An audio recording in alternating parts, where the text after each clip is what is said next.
नमस्कार प्यारे बच्चों, कैसे हैं आप। ईश्वर से कामना है कि आप कुशल होंगे। आज हम अपठित गद्यांश पढ़ेंगे।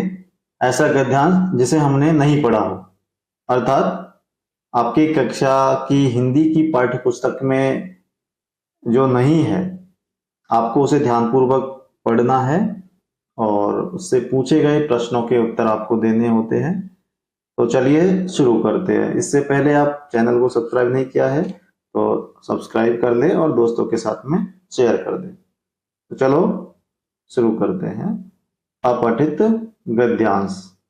अपठित का मतलब होता है अ उपसर्ग लगा हुआ है, पठ धातु है, उसमें इत प्रत्यय लगा करके और अपठित बना है ना। इसका अर्थ होता है जो पहले नहीं पढ़ा हो, जो कभी पढ़ाया न गया हो। इसका मतलब ये नहीं है कि आपको आप पहले पढ़े ही नहीं कभी, या पहले आपको कभी नहीं पढ़ाया गया।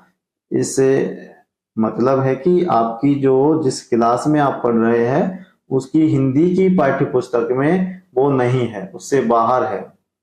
हिंदी की पाठ्य पुस्तक का गद्यांश नहीं है, बाहर से है, इसलिए उसको अपठित गद्यांश बोला जाता है। तो ऐसा गद्यांश जिसे आपने पहले नहीं पढ़ा हो, मतलब अपठित गद्यांश वे गद्यांश है जिनको छात्रों ने पहले कभी अपनी पाठ्य पुस्तक में पढ़ा नहीं है। अपठित गद्यांश देकर उस पर भाव संबंधी प्रश्न पूछे जाते हैं। मतलब ये पहले नहीं पढ़ा, इससे मतलब ये है कि आप जिस क्लास में पढ़ रहे हैं, जिस कक्षा में पढ़ रहे हैं, उसमें वो आपकी में नहीं है। क्या करना होता है आपको, इन प्रश्नों के उत्तर छात्रों को अर्थात आपको उसी गद्यांश के आधार पर देने होते हैं। उत्तर देते समय आपको यह कोशिश होनी चाहिए कि उत्तर में गद्यांश के वाक्यों को जैसा कि तैसा नहीं उतारे, बल्कि उसमें कही गई बात को आप अपने शब्दों में व्यक्त करें। तो चलिए, अब आपको जो है गद्यांश हल करते समय किन किन बातों का ध्यान देना चाहिए। अपठित गद्यांश को हल करते समय हमें निम्न जो बातें हैं उनका ध्यान रखना चाहिए।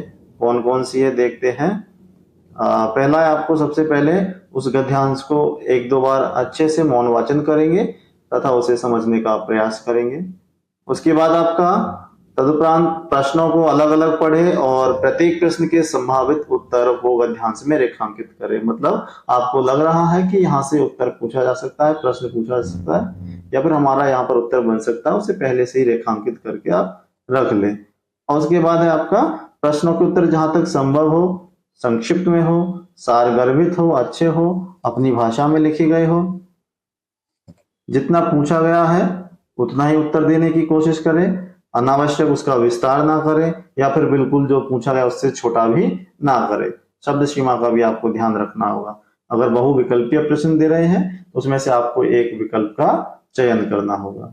आगे है आपका शीर्षक चयन करते समय गद्यांश के प्रथम तथा अंतिम वाक्य को विशेष सावधानी से पढ़ना चाहिए। जब अगर शीर्षक से संबंधित क्वेश्चन आपसे पूछा जाए तो ऊपर से नीचे तक उसे एक बार थोड़ा सा अच्छे से पढ़े, सावधानी से पढ़े और उसी के अनुसार शीर्षक दे। आगे आपका शीर्षक से दिए गए गद्यांश का मूल भाव और उद्देश्य स्पष्ट हो जाना चाहिए। जो आप टाइटल दे रहे हैं, शीर्षक दे रहे हैं उस गद्यांश का, उससे उस गद्यांश के अंदर जो पूछा जा रहा है या जो कुछ निष्कर्ष है उसका भाव उसके अंदर आ जाना चाहिए। आगे आपका यदि प्रश्नों का प्रारूप बहुविकल्पी है तो सारे विकल्पों को ध्यान में रख करके उसे पढ़ करके और जो सबसे उचित विकल्प है अर्थात जो सही है उस पर आप निशान लगाइए। तो एक हम उदाहरण लेकर के उसे समझते हैं। ये छोटी कक्षाओं के लिए है, जब दूसरा उदाहरण हम देखेंगे तो वो बड़ी कक्षाओं के लिए होगा। तो देखिए, शुरू करते हैं। हर बड़ा साहित्यकार साहित्य और विशेषकर शब्द की गरिमा और मर्यादा पर लड़ने मरने को तैयार रहता है। बच्चन जी के साथ भी कुछ ऐसा है। बच्चन जी ने जितना आदर अपने साहित्य का किया उतना ही भारत तथा विदेशों के साहित्य का भी किया। इसलिए समय समय पर अनुवाद संबंधी नीति बनाते हुए उन्होंने भाषा की गरिमा बनाए रखने पर बहुत बल दिया। उनका कहना था कि अंग्रेजी का अनुवाद बाजारू स्तर की हिंदी में मांगना हिंदी के साथ अन्याय करना है। जब जब हिंदी अंग्रेजी के स्तर पर उठने की कोशिश करती है तो उस पर तुरंत दोष लगाया जाता है कि वह कठिन और क्लिष्ट है, तथा जब वह उससे घबराकर अति सरलता की ओर जाती है तो उसे अपरिपक्व कह दिया जाता है। तो बच्चन जी ने अपने गद्य और पद्य दोनों में ही एक सुंदर सुगठित और सरल हिंदी का प्रयोग करके यह सिद्ध कर दिया है कि आवश्यकता के अनुसार संस्कृत की ओर झुकती हिंदी भी लोकप्रिय और लोकरंजन हो सकती है। तो इसमें से जो सवाल पूछे जा रहे हैं, देखो पहला सवाल यहां से बनता है, गद्यांश के अनुसार बच्चन जी के विषय में कौन सा कथन सत्य है? तो आपके सामने विकल्प है, वे केवल अपने साहित्य का ही आदर करते थे, वे केवल विदेशी साहित्य का आदर करते थे, या फिर वे भारतीय तथा विदेशी साहित्य का सम्मान करते थे। इनमें से कोई नहीं। तो आपके पास आपका समय शुरू होता है अब। तो आपका उत्तर है ख, ग। वे भारतीय तथा विदेशी साहित्य का सम्मान करते थे। दूसरा सवाल है आपका, अनुवाद संबंधी नीति बनाते समय बच्चन जी ने किस बात पर अधिक बल दिया? आपके विकल्प है ये, अपने साहित्य के प्रचार प्रसार पर, विदेशी साहित्य के प्रचार पर, आम बोलचाल की भाषा के प्रयोग पर और भाषा की गरिमा बनाए रखने पर, है ना? तो आप सोचिए और उत्तर बताने की कोशिश कीजिए। आपका उत्तर है भाषा की गरिमा बनाए रखने पर, विकल्प घ। अगला प्रश्न आपका है, अंग्रेजी से हिंदी में अनुवाद किए जाने के संदर्भ में बच्चन जी क्या चाहते थे? तो वो चाहते थे अनुवाद बाजारू स्तर हिंदी में होना चाहिए, या फिर वो चाहते थे अनुवाद हिंदी विक्रय योग्य हिंदी में कतई नहीं होना चाहिए, या फिर वो चाहते थे कि अनुवाद किया ही ना जाए, या फिर वो चाहते थे कि इनमें से कुछ भी नहीं हो। तो आपके अनुसार क्या उत्तर सही है? कौन सा विकल्प सही है? तो आपका विकल्प है ख, अनुवाद विक्रय योग्य हिंदी में कतई भी नहीं होना चाहिए। अगला है आपका प्रश्न 4, बच्चन जी के अनुसार किस प्रकार की हिंदी लोकप्रिय और लोकरंजक हो सकती है ना? तो यहाँ पर आप देखेंगे कि आपने जब गद्यांश पढ़ा तो उसमें कहीं ना कहीं ये सारी चीजें आपको पहले से अपने माइंडसेट में जो है रूपरेखा उनकी बना करके रख लेनी है दिमाग में। तो विकल्प है आपके, आम बोलचाल की और दूसरे प्रभावित हिंदी, संस्कृत की ओर झुकती हिंदी, इनमें से कोई नहीं। तो विकल्प है आपका संस्कृत की ओर झुकती हिंदी। आगे है आपका 5, जब हिंदी अंग्रेजी के स्तर तक उठने की कोशिश करती है तो उसके साथ क्या किया जाता है? उसके साथ क्या किया जाता है? हिंदी को क्लिष्ट बनाया जाता है, प्रशंसा की जाती है, हिंदी को कठिन बनाया जाता है, दोषारोपण किया जाता है।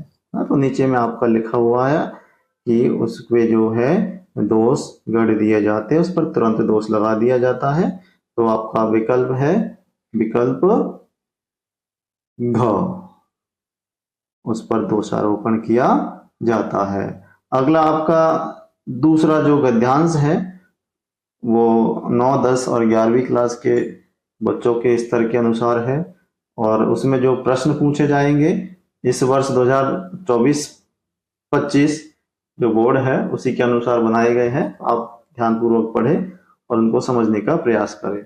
इतालवी कहावत है कि ईश्वर करे कि आपके दुख उतने ही अल्पायु रहे जितने कि आपके नववर्ष के संकल्प होते हैं। मतलब जो नववर्ष के आपके संकल्प होते हैं, हम संकल्प तो ले लेते हैं लेकिन उनको पूरा नहीं कर पाते। तो आपके दुख भी ऐसे हो जो बहुत कम आयु तक रहे, मतलब जल्दी ही आपके दुख खत्म हो जाए। तो ये गद्यांश आपको पढ़ना है, थोड़ा सा मन में आप पढ़ लीजिए। प्रश्न आपके ये है, प्रश्न नंबर 1, इसके अभाव में नए साल के संकल्प अल्पायु रह जाते हैं। क्या कारण है कि हमारे जो संकल्प है वो अल्पायु रह जाते हैं, मतलब वो पूरे नहीं हो पाते? पारिवारिक सहयोग के बिना, या फिर सामाजिक रुतबे के बिना, या आर्थिक संपन्नता के बिना, या फिर दृढ़ इच्छा शक्ति के बिना। ऐसा कौन सा कारण है जिसके कारण हमारे जो संकल्प है वो अल्पायु रह जाते हैं, मतलब जल्दी खत्म हो जाते हैं, हमारे पूरे नहीं हो पाते? तो आप विकल्प चुनिए कौन सा है।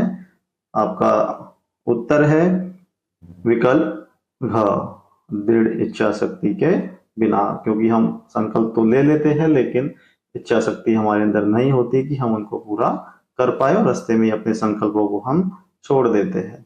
प्रश्न 2 है आपका कि हमें कथन और कारण से आपको बताना है। हमें अपने लक्ष्य की प्राप्ति हेतु अनवरत प्रयासरत रहना चाहिए, मतलब लगातार हमें प्रयास करना चाहिए लक्ष्य की प्राप्ति हेतु।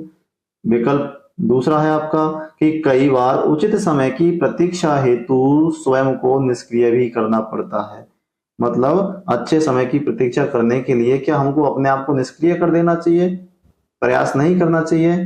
तो दोनों विकल्पों के आधार पर आपको उत्तर देना है।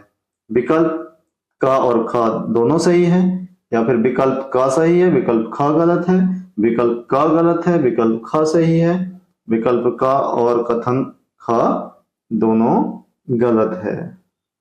तो कौन सा सही है आप उत्तर दीजिए। और इसी तरीके के आपके जो है क्वेश्चन अब आने वाले गद्यांश और पद्यांश से पूछे जाएंगे। तो विकल्प ख, कथन क सही है और कथन ख गलत है।